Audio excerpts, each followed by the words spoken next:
hermoso poder alabar a nuestro Señor así, ¿no? Abrir nuestro corazón y recordar como estudiábamos el miércoles, mi buen pastor el Señor. Bueno, hoy tenemos un invitado especial que va a estar compartiendo con nosotros la palabra de Dios y quiero invitar que pueda pasar con nosotros desde Puerto Rico, el pastor Juan, ¿sí? Para que pueda tener el tiempo con nosotros, traer un mensaje poderoso de la palabra de Dios. Le damos la bienvenida y antes de que puedas predicar, quiero que nos compartas un poquito, que presentes a tu esposa y que puedas compartirnos un poquito sobre lo que estás haciendo aquí en Nashville y también, y luego, ¿no?, que puedas pasar a compartir la palabra de Dios, ¿sí? Bueno, buenas noches, que el Señor les bendiga. Está conmigo mi esposa María y María y yo somos de lados opuestos del planeta. Yo soy de Puerto Rico, en el Océano Atlántico, y ella es de las Islas Filipinas, en el Océano Pacífico. Así que en la casa, para evitarnos las confusiones de idioma, entonces hablamos el inglés. Por ejemplo, cuando hablamos en español y decimos la palabra seguro, ¿vas a ir? Seguro. ¿Qué quiere decir? ¿Qué quiere decir? Es un hecho, ¿no? Cuando hablamos de que es seguro, es un hecho, va a suceder. Para los filipinos, seguro quiere decir quizás. Puede ser bastante confuso, así que tratamos de la comunicación. Ella está tratando de aprender español y yo estoy tratando de aprender filipino. Y entonces en la casa creamos una gran confusión. Pero claro, ha sido una bendición. Subir esto un poco. Nosotros llevamos año y unos 4 meses aquí en la ciudad de Nashville. Hemos estado viviendo en la ciudad de Tampa, en Florida. Nos mudamos aquí por el trabajo. Aquí estamos trabajando con las escuelas públicas del distrito aquí de la ciudad de Nashville. Y también pues sirviendo al Señor en la Florida. Servíamos en la Bible Church International, la Iglesia Bíblica Internacional en Tampa, Florida. Un ministerio donde había personas de diferentes lugares del mundo. Y estamos aquí pues sirviendo al Señor, trabajando en la educación y también pues ayudamos hay una obra filipina aquí en la ciudad, en la escuela Lighthouse, que también ayudamos los domingos en la mañana. Ahí estamos congregándonos y el Señor pues ha sido muy bueno abriendo las puertas para nosotros y para poder envolvernos en el trabajo con la comunidad aquí en la ciudad de Nashville.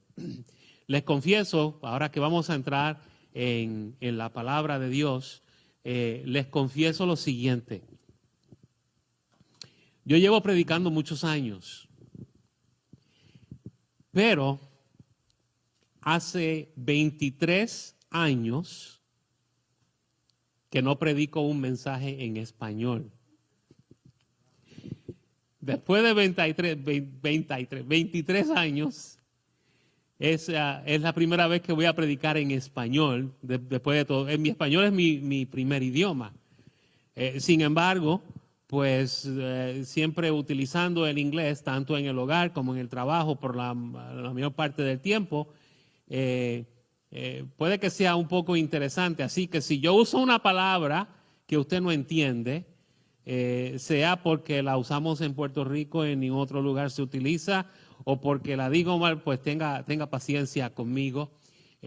Por ejemplo, yo he aprendido que los estudiantes, cuando van a ir en transportación escolar a la escuela o de regreso a la casa, es un camión, es un autobús, es el bus, no es la guagua, que es la palabra que nosotros utilizamos.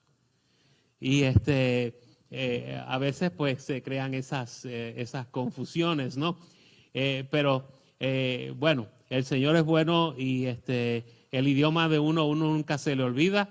Uno sencillamente de vez en cuando tropieza con él, pero no se olvida. De hecho, en los últimos meses, como el Señor trabaja, ¿verdad? En los últimos meses, el Señor impresionó en mi corazón que cuando tuviera mi tiempo personal de estudio bíblico, que leyera la Biblia en español. Por todos estos años la estaba leyendo en inglés.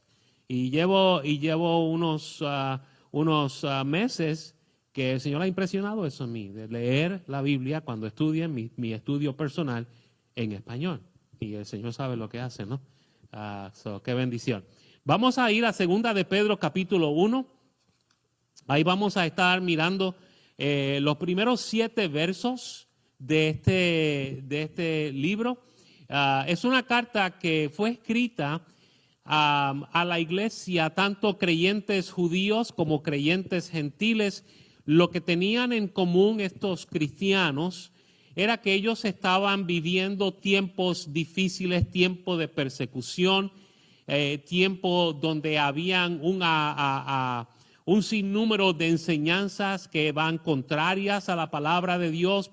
Pedro tuvo que atender las falsas enseñanzas, las enseñanzas erróneas con relación a la doctrina, con relación a la venida de Cristo, y aquellos que vivían para nutrirse o para tomar ventaja de la gente, escondiéndose detrás del Evangelio.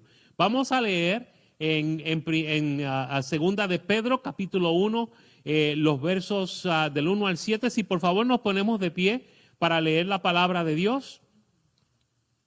1 de Pedro, capítulo 1, comenzando con el versículo 1. Simón Pedro, siervo y apóstol de Jesucristo, a los que habéis alcanzado por la justicia de nuestro Dios y Salvador Jesucristo, una fe igualmente preciosa a la nuestra. Gracia y paz os sean multiplicadas en el conocimiento de Dios y de nuestro Señor Jesús. Como todas las cosas que pertenecen a la vida y a la piedad, nos han sido dadas por su divino poder, mediante el conocimiento de aquel que nos llamó por su gloria y excelencia, por medio de las cuales nos ha dado preciosas y grandísimas promesas, para que por ellas llegaseis a ser participantes de la naturaleza divina, habiendo huido de la corrupción que hay en el mundo a causa de la concupiscencia. Vosotros también, poniendo toda diligencia por esto mismo, añadid a vuestra fe virtud, a la virtud conocimiento, al conocimiento dominio propio, al dominio propio paciencia, a la paciencia piedad, a la piedad afecto fraternal y al afecto fraternal amor. Vamos a orar. Señor, te damos gracias por tu palabra.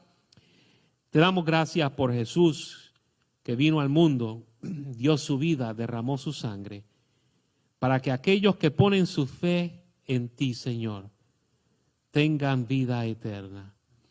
Te damos gracias que tú nos has mirado con tu amor, con tu gracia y tu misericordia, y nos has vestido a través de la fe en Jesús, nos has vestido de tu justicia. Te pedimos, Señor, que en esta noche tú nos enseñes, que tú hables a nuestros corazones, que tú guíes nuestros pensamientos, que tú nos ayudes, Señor, a edificar vidas que traigan honra y gloria a tu nombre y que sean, Señor, de testimonio a otros para que también vengan a conocerte personalmente. En el nombre de Jesús. Amén. Por favor, tomen asiento.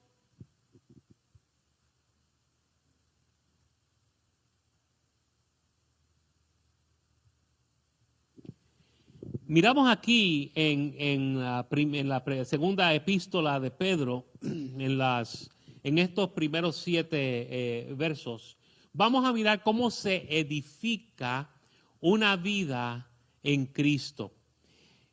vamos a concentrar en los últimos 3 versos, pero para poder entender el pasaje necesitamos ver cómo se está introduciendo. Les mencionaba hace un momento cómo Pedro está atendiendo los retos que estos creyentes, que de hecho habían sido esparcidos, había habido persecución en Jerusalén, y por esa persecución en Jerusalén habían entonces estos creyentes tenido que salir de la ciudad, muchos de ellos judíos, y se habían unido a otras iglesias donde ahora habían gentiles, habían judíos, estaban juntos, que era lo que el Señor había mandado de ir y alcanzar al mundo con el evangelio. Y la persecución que se desarrolló en la ciudad de Jerusalén y en contra de los discípulos de Jesús forzó a que ellos salieran de allí y se esparcieran a través de otros lugares. Y vemos cómo Pedro está hablando a estos creyentes. Fíjese que en los primeros 2 versos identifica a la audiencia y la identifica con él.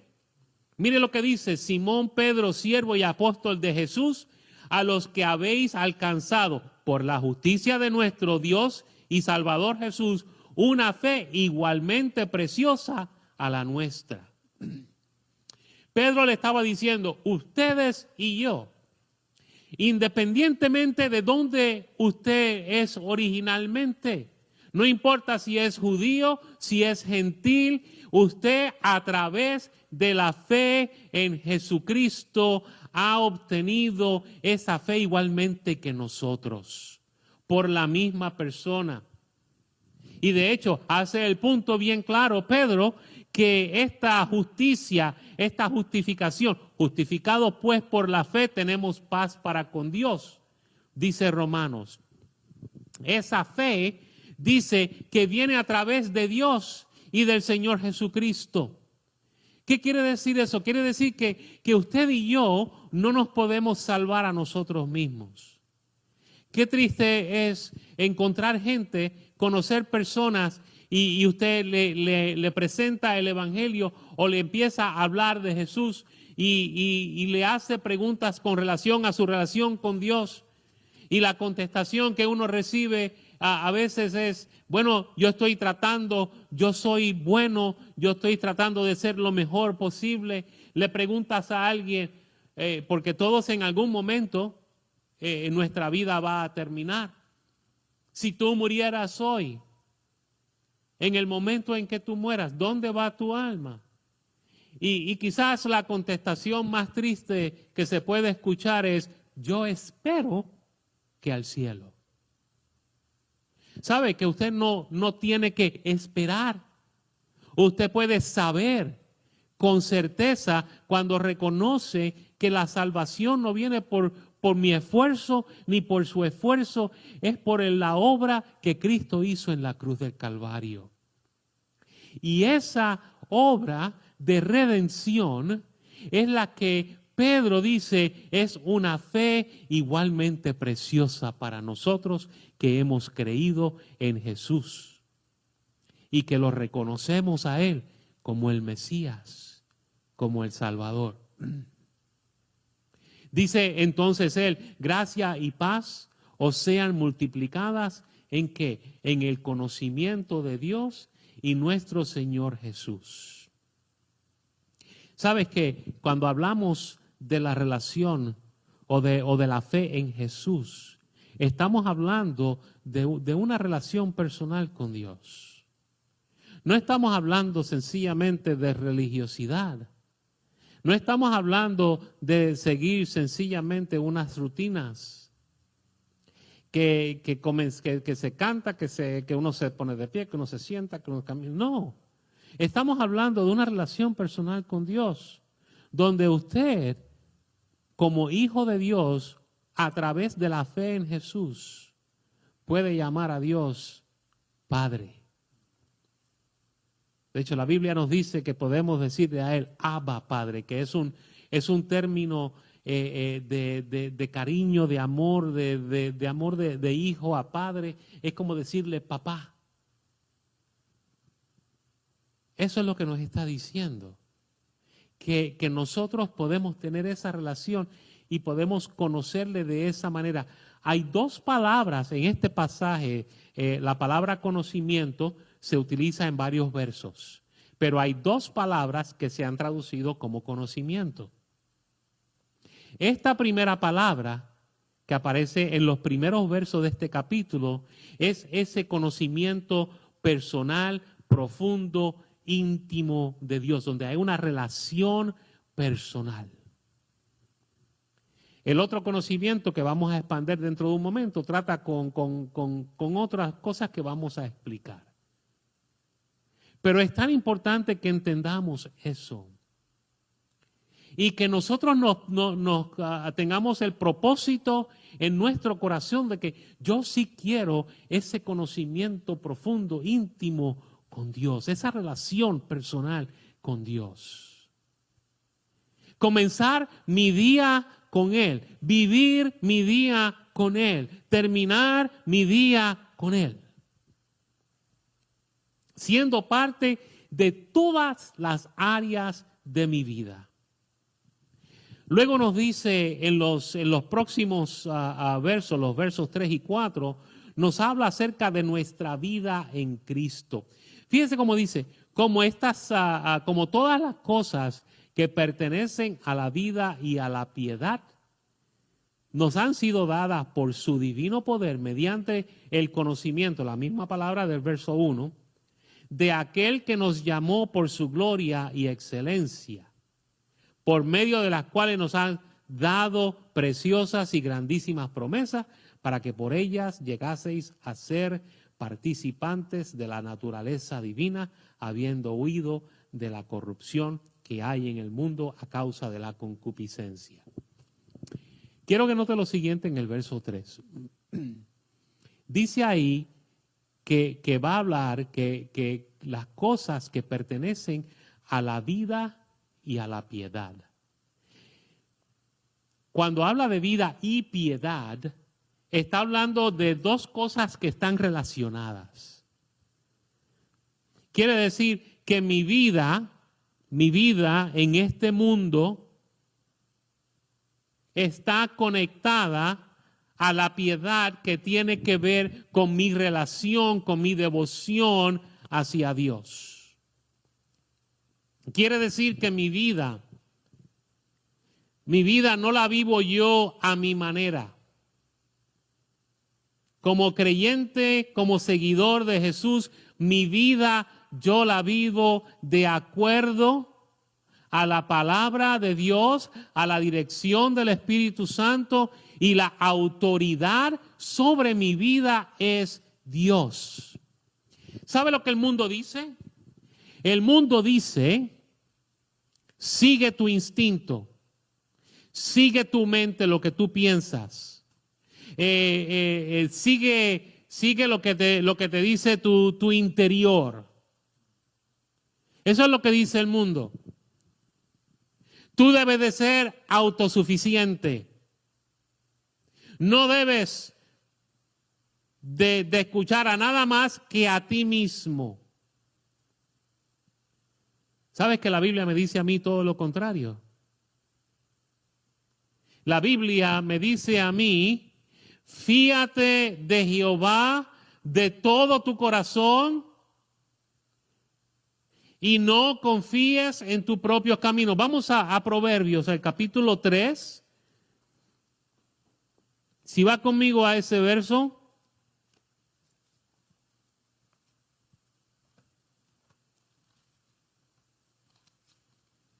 Proverbios, el capítulo 3.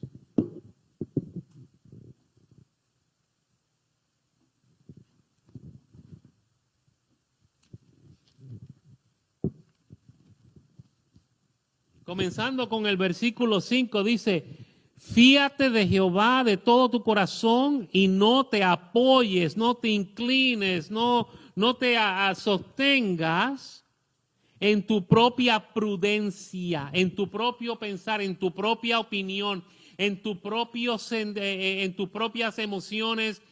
No confíes, no te apoyes, no te inclines. Reconócelo en ¿Cuántos caminos? En algunos, en todos tus caminos.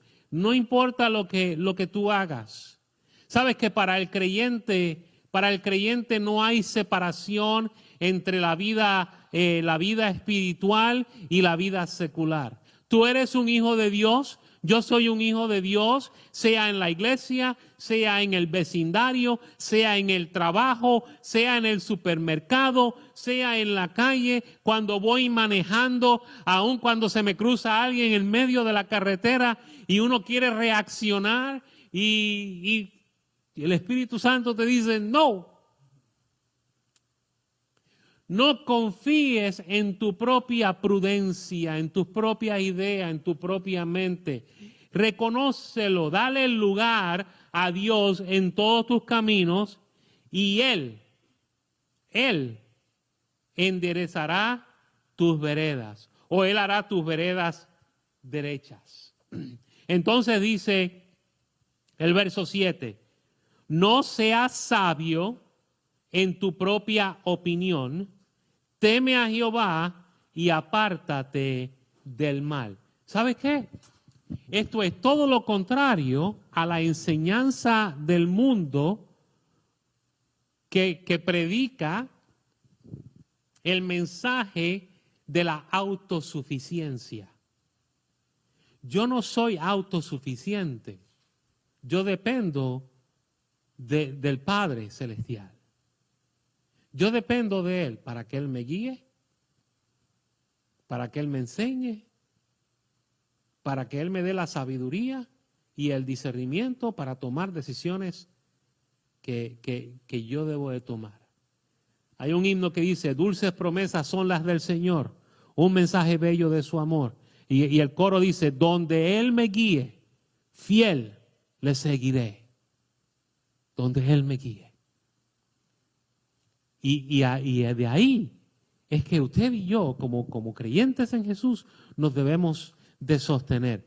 Dice entonces que hemos recibido promesas a través de su divino poder. Note que nuevamente Dios es el autor aquí. El que nos da el poder para nosotros vivir la vida cristiana es Dios. Pero ¿sabes qué? Tú y yo somos una obra en progreso. Dios no ha terminado ni contigo ni conmigo. Yo tengo muchísimas cosas en mi vida que el Señor tiene que todavía seguir trabajando. No hay tal cosa como llegar a un punto de perfección. Por eso la Biblia dice que 7 veces cae el justo y 7 veces se levanta. Porque ¿sabes qué? En el camino de la vida cristiana, tú y yo vamos a tropezar. Y lo peor que podemos hacer es quedarnos en el piso. Tú tropiezas, te levantas. ¿Ustedes saben correr bicicleta? ¿Sí? ¿Qué? ¿Alguno de ustedes ha corrido bicicleta y nunca se ha caído? No, yo tampoco. Yo le puedo contar las veces que yo he ido corriendo y mi cara encontró el pavimento bien rápido. Pero así como yo caí, así de rápido me levantaba porque no quería que nadie me mirara. Bueno, pues el justo, el que sigue, el que está el discípulo del Señor, cae y se levanta. Y seguimos caminando y seguimos creciendo. No nos damos por vencidos. Eso es una mentira del enemigo cuando usted cae y ya empieza a pensar, ya el Señor no me va a querer, ya el Señor no quiere nada conmigo, ya le fallé una vez, ya se acabó. No. Somos una obra en progreso. Y el Señor trabaja en nuestras vidas. Y Él nos va enseñando la vida y la piedad. Cómo nosotros vamos a vivir nuestra vida de manera tal donde Dios es el centro. ¿Cómo nos sostiene? Con las promesas que nosotros tenemos. Hoy la Biblia está llena de promesas del Señor.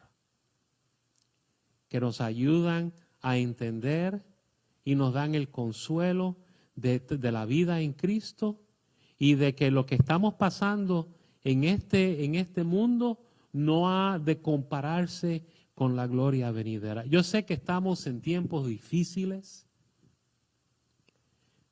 Tanta gente que ha muerto por causa del COVID.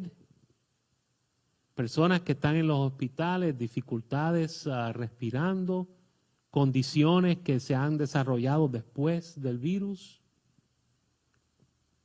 Pero ¿sabes qué? Dios todavía está en su trono. Hoy no es culpa de Dios. No es culpa de Dios. Este mundo está bajo la maldición del pecado.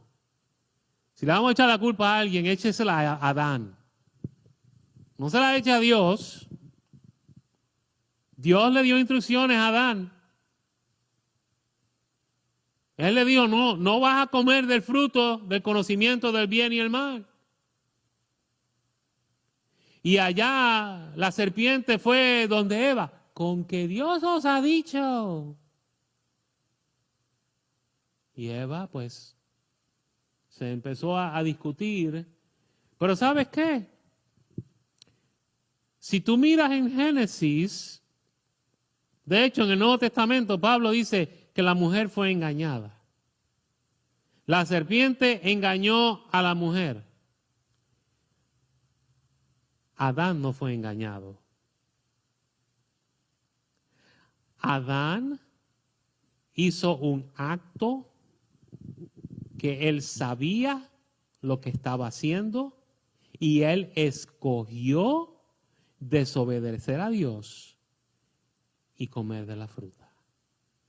En ningún lugar en la Biblia te dice a ti que Adán fue engañado. Y por la culpa del pecado del hombre, el pecado entró al mundo.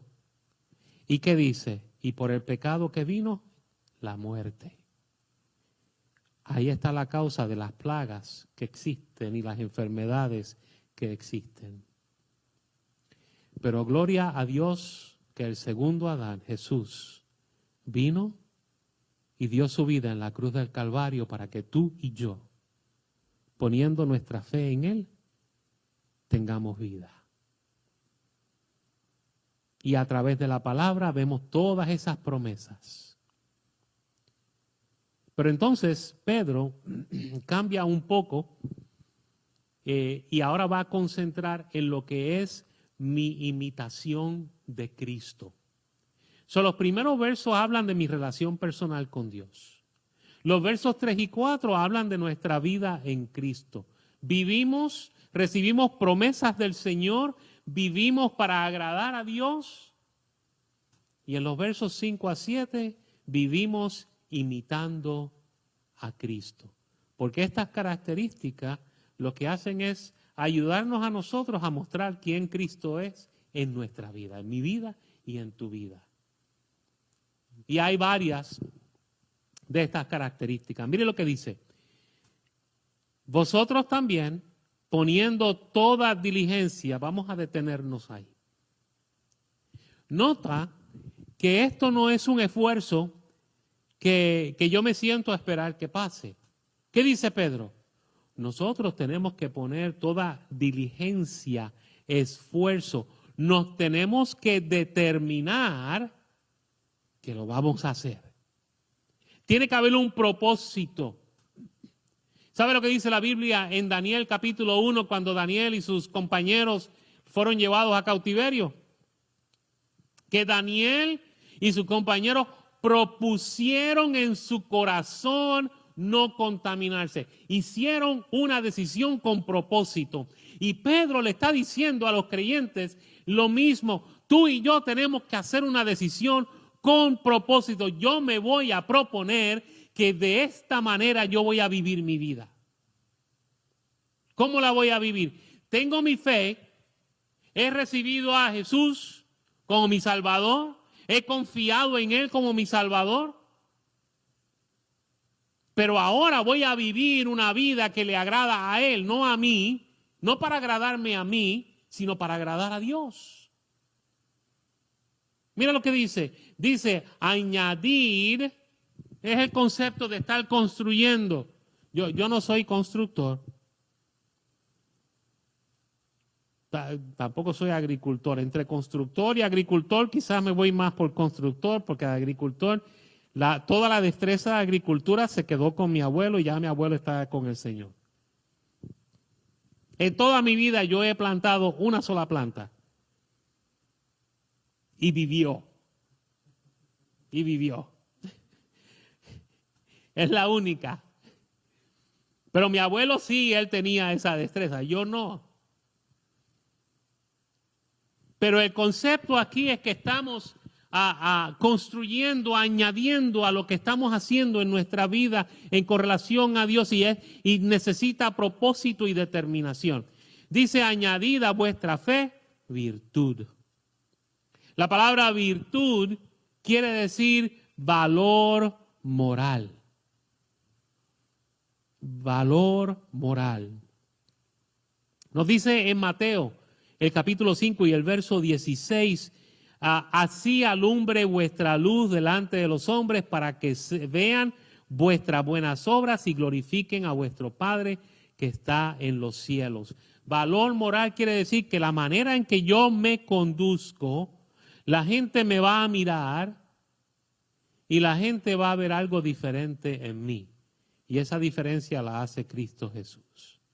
Ahora, nuevamente te digo, no es que tú y yo somos perfectos, porque no lo somos. Si tú estás aquí esta noche en busca de una iglesia perfecta, entonces estás en el lugar equivocado, porque aquí ninguno de nosotros es perfecto. Todos somos pecadores por la gracia de Dios. Si usted está escuchando a través del internet y piensa que está escuchando a un hombre perfecto predicar, pues no lo está, porque no lo soy y ninguno lo somos. Pero sí buscamos añadir ese valor moral y reconocer que yo debo de andar y yo debo de vivir en una manera en que agrade a Dios. Y que como Jesús nos dijo en Mateo capítulo 5, que la gente vea la luz de Cristo en mí. ¿Para qué? Para que digan, wow, Juan, qué bien tú te conduces. No. ¿Qué dice Mateo? Para que vean mis buenas obras y glorifiquen a Dios. Que lo que vean en mí señale a Jesús y glorifique a Dios. En segundo lugar, dice que a la virtud le añadamos conocimiento. Y esta es la segunda palabra de conocimiento que se utiliza en este pasaje. La primera tiene que ver con conocimiento, relación íntima, personal, cercana con Dios. Esta palabra conocimiento tiene que ver más con la información que recibimos. En otras palabras, este conocimiento tiene que ver con la comprensión y el conocimiento de la doctrina, de las escrituras, de las cosas que van a ayudarme a mí a forjar mi mente de manera tal de que mi manera de pensar y mi manera de conducirme vayan de acuerdo con lo que Dios desea de mí. Es ese conocimiento que nosotros quizás debemos de ver menos televisión y buscar más de la palabra de Dios. Depender menos de lo que dice la radio y empezar a buscar más lo que dice la palabra de Dios. Dice la palabra en el libro de los Hechos que los cristianos bereanos en Berea eran más nobles. ¿Por qué? Porque estaban buscando lo que estaba predicando Pablo para asegurarse que era de acuerdo a las escrituras. Y es lo que está diciendo aquí Pedro, que hay que buscar y crecer en ese conocimiento. Dice él en Primera de Pedro, desead como niño la leche espiritual. Que tenemos que alimentarnos. Cuando usted le da hambre, ¿qué usted hace? ¿Sabe dónde está la nevera? ¿Sabe dónde está la cocina? Allá va. Yo recuerdo cuando yo era niño, yo iba a la cocina y yo abría la nevera y me paraba frente a ella a mirar. Hasta que mi papá o mi mamá venían y me preguntaban si estaba esperando que me hablara. Porque estaba gastando electricidad. Cuando usted tiene hambre, usted come. Pues lo que la Biblia nos enseña a nosotros es que debemos de tener una hambre espiritual para aprender más de Él y conocer más de la palabra de Dios. Si usted y yo no conocemos la verdad, y la verdad es la que nos hace libres, ¿cómo podemos dar respuesta de la esperanza que hay en nosotros si yo no conozco cuál es esa esperanza? ¿Cómo puedo yo contestar acerca de quién Jesús es si yo no he buscado en la palabra de Dios y he aprendido de la palabra de Dios? A veces estamos más tiempo en el Facebook o en el Twitter o en cualquier otra aplicación social o en la televisión que lo que estamos en la palabra de Dios. Entonces, no nos estamos alimentando. Y al no alimentarnos, pues entonces no podemos contestar y no estamos equipándonos para poder pelear la batalla que tenemos delante de nosotros. ¿Sabe que una de las armaduras del cristiano que habla Efesios es la espada de la palabra de Dios? Cuando el diablo tienta, no vas a correr a Facebook a buscar la contestación. No vas a ir al canal de noticias en la televisión a buscar la contestación. Cuando viene la tentación, cuando viene la batalla, donde debemos de ir es a la palabra de Dios. Cuando Jesús fue tentado en Mateo capítulo 4, para cada tentación el Señor respondió con la palabra. ¿Por qué? Porque aquí es nuestro armamento. Hay que conocerlo. Y hay que hacerlo con propósito, leer con propósito. Tenga un tiempo designado. Tenga un sistema para leer la palabra de Dios y aumentar su conocimiento. Al conocimiento, dice, le vamos a añadir control, dominio propio o control propio. ¿Qué quiere decir? Quiere decir templanza, quiere decir moderación, quiere decir abstinencia. En otras palabras, que yo no me voy a dejar llevar por emociones, que yo no me voy a convertir en una persona que sencillamente reacciona, sino que yo voy a ser un seguidor de Cristo que tiene templanza. ¿Sabe lo que dice Proverbios capítulo 25 y el verso 28? Como la ciudad derribada y sin muro es el hombre cuyo espíritu no tiene rienda.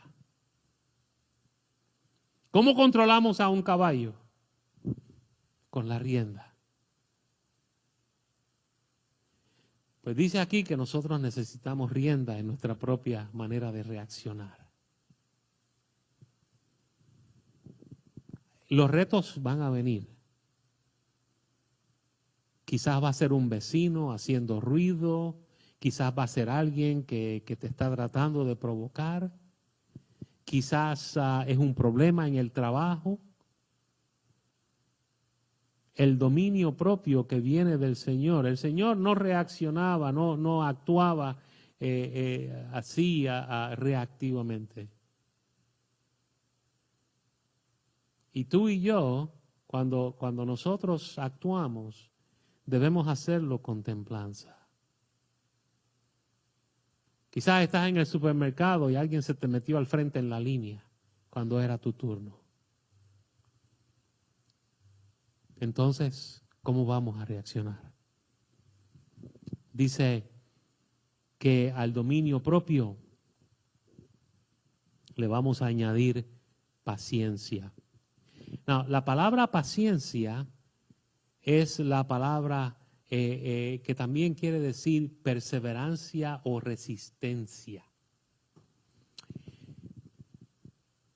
Es en Hebreos, el capítulo 12, los versos 1 y 2, nos da una mejor ilustración porque dice que corramos con paciencia la carrera que tenemos por delante. Mire lo que dice Hebreos, capítulo 12, versos 1 y 2. Por tanto, nosotros también teniendo en derredor nuestro tan grande nube de testigos, despojémonos de todo peso y del pecado que nos asedia, que nos detienen, y corramos con paciencia, la misma palabra, la carrera que tenemos por delante, puesto los ojos en Jesús, el autor y consumador de la fe, el cual por el gozo puesto delante de él sufrió la cruz, menospreciando el oprobio, y se sentó a la diestra del trono de Dios.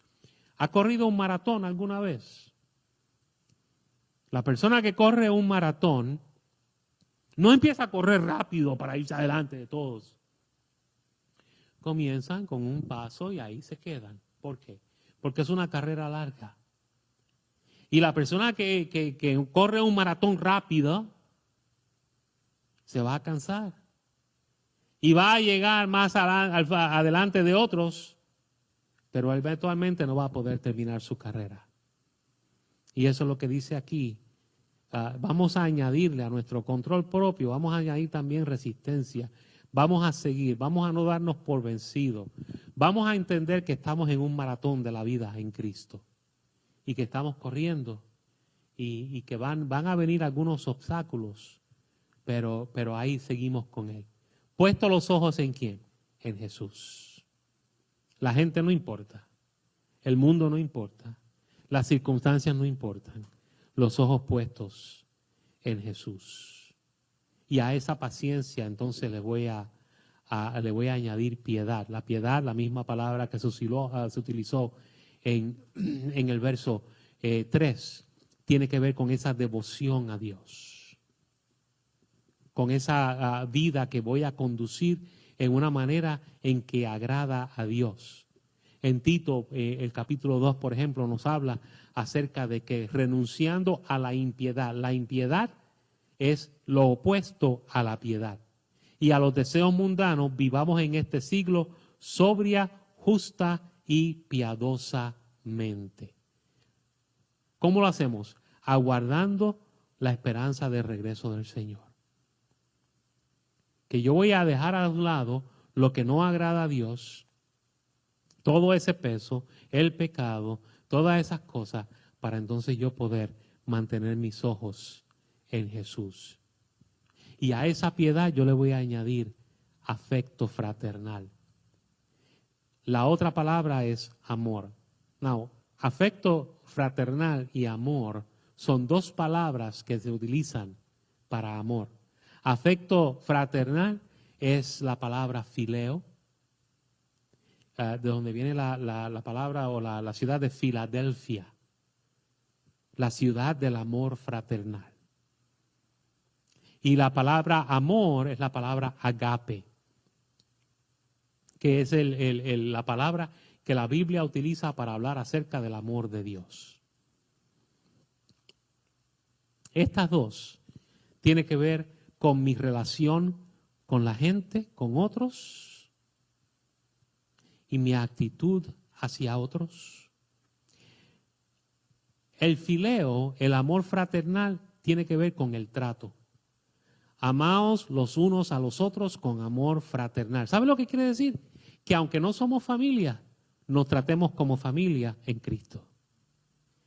En la cultura griega esa era la manera en que se utilizaba la palabra fileo.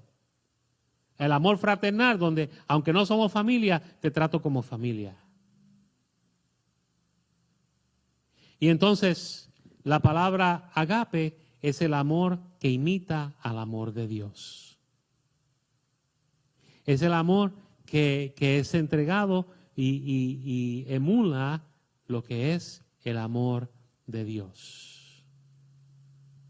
Por ejemplo, la Biblia nos dice que los esposos debemos amar a nuestras esposas como Cristo amó a la iglesia y se entregó a sí mismo por ella.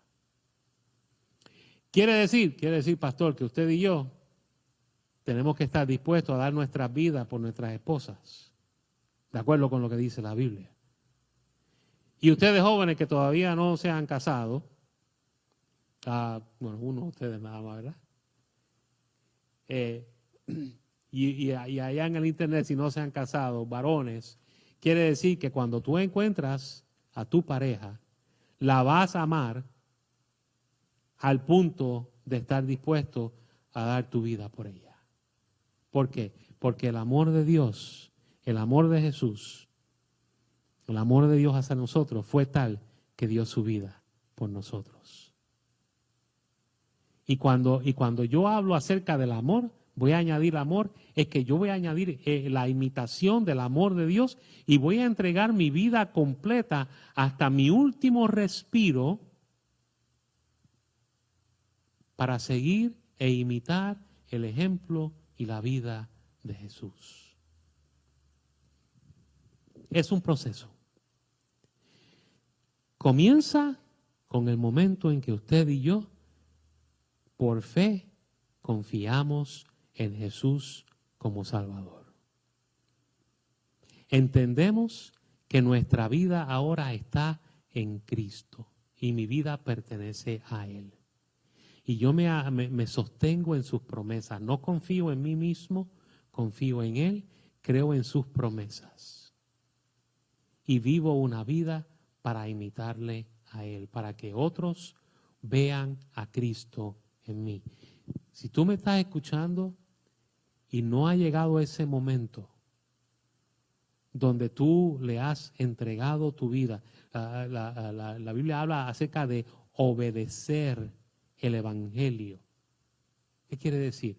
Que tú vas a ver a Cristo y vas a poner toda tu confianza en Él como tu único y suficiente Salvador.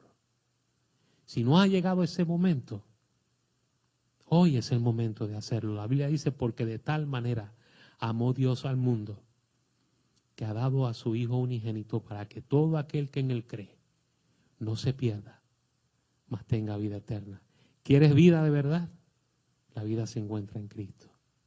Creyente, ¿quieres una vida victoriosa? Entonces tienes que edificar tu vida en Cristo y dejar que Él sea el que esté en control de todas las áreas de tu vida. Señor, te damos gracias por tu palabra. Te damos gracias, Señor, que no solamente encontramos las buenas nuevas del Evangelio en tu palabra, sino también encontramos cómo vamos a vivir una vida en ti. Señor, no podemos en nuestras propias fuerzas hacerlo. No pretendemos, Señor, que lo vamos a hacer por nosotros mismos. Sabemos, Señor, y dependemos en ti, porque tú, Señor, eres el que nos da el poder para hacerlo. Y en esta noche pido por aquellos que están escuchando esta noche y quizás no han entregado su vida a ti, que ahora sea el momento en que lo hagan. O quizás aquellos que ya pertenecen a ti, pero se han alejado, han dejado que las circunstancias de esta vida les distraiga, que se regresen a ti, Señor. Que lleguen al punto donde se rindan por completo a ti. Señor, ayúdanos a vivir y a brillar para ti. Y que a ti, Señor, sea toda la honra y toda la gloria. En el nombre de Jesús. Amén.